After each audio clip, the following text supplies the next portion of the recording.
Hey everyone, welcome back to DataBits Central, your hub for mastering data science. In this course, we'll learn one of the most popular languages in the programming and data science world.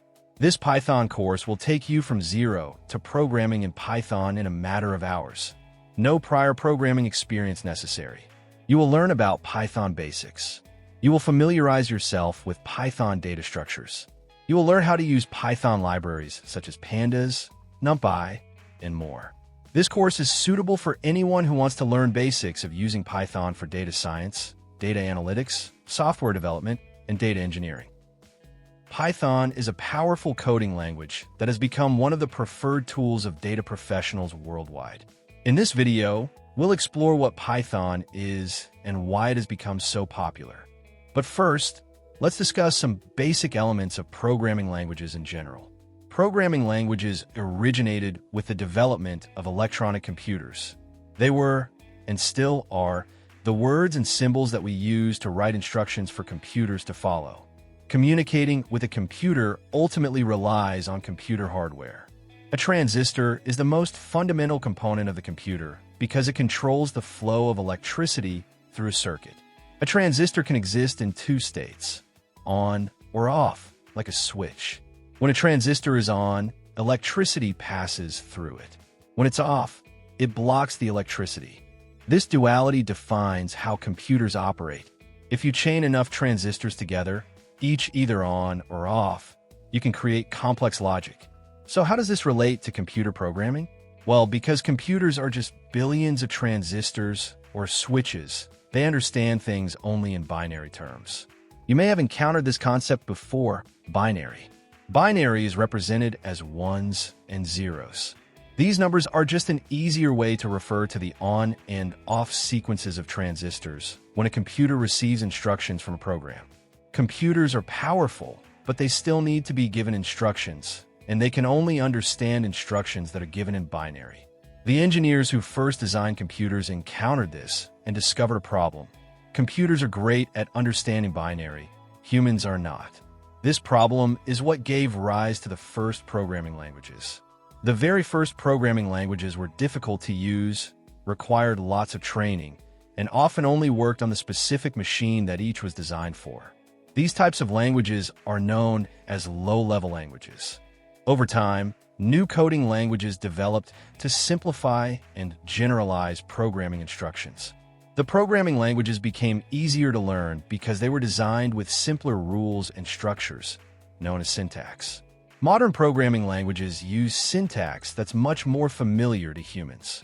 These languages are known as high-level languages. And this brings us back to Python.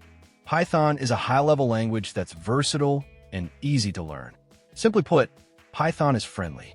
In fact, some people might think that the name itself is scary, but the creator of Python didn't name it after a giant snake. He named it after a British comedy troupe, Monty Python, because he wanted it to be easy and approachable. In addition to Python being versatile and easy to learn, it's also powerful. This combination of qualities has made it a favorite, not only of data professionals, but of scientists and web developers too. Part of what makes it so powerful is that it's open source, and developers have created many libraries and tools to make many jobs requiring Python easier. A library is a reusable collection of code.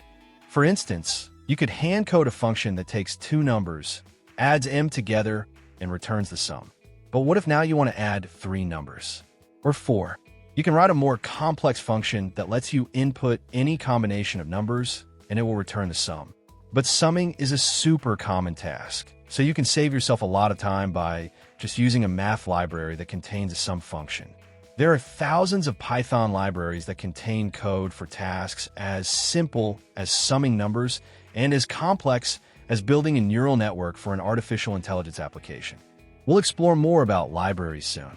We'll learn to use Python as it's most often applied in data science work. You'll also learn about NumPy, Pandas, stats models, Matplotlib, Seaborn, scikit-learn, and more. These are code libraries that are used every day by data professionals on the job. We'll explore these in detail later.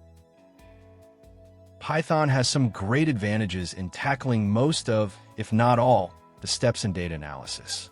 First, Python is reproducible. Python being a programming language, it's easier for one to get consistent results when working with data compared to more point-and-click tools.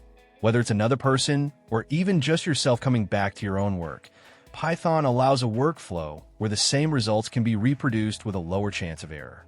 Second, Python is flexible. Python can be seen as a journalist in the world of programming. It has been used for a variety of tasks, and its functionality has been extended with additional libraries made by others. This includes common tasks a data analyst might come across, and this has been adopted by many data analysts and data scientists. Lastly, Python can scale. This again is at least partially inherited from Python being a programming language. It can be difficult and unwieldy to handle very large data sets with something like a spreadsheet. However, Python can much more easily handle this amount of data. Although Python is arguably not the fastest or most robust programming language, it does well enough on modern systems. Because this might be your first time working with a programming language, I think it's important to address some concerns and myths that people associate with programming. The first myth is that you need to know everything about a programming language before you can effectively use it. There's a lot you can learn about programming, even if you consider just the Python language.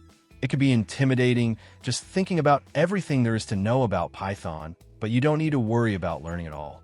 It's not only not necessary to know every aspect of Python to use it effectively, but it's also very rare for anyone to know all the intricacies of Python. Of course, there will still be a lot to learn, and the more you learn, the more effective you can be.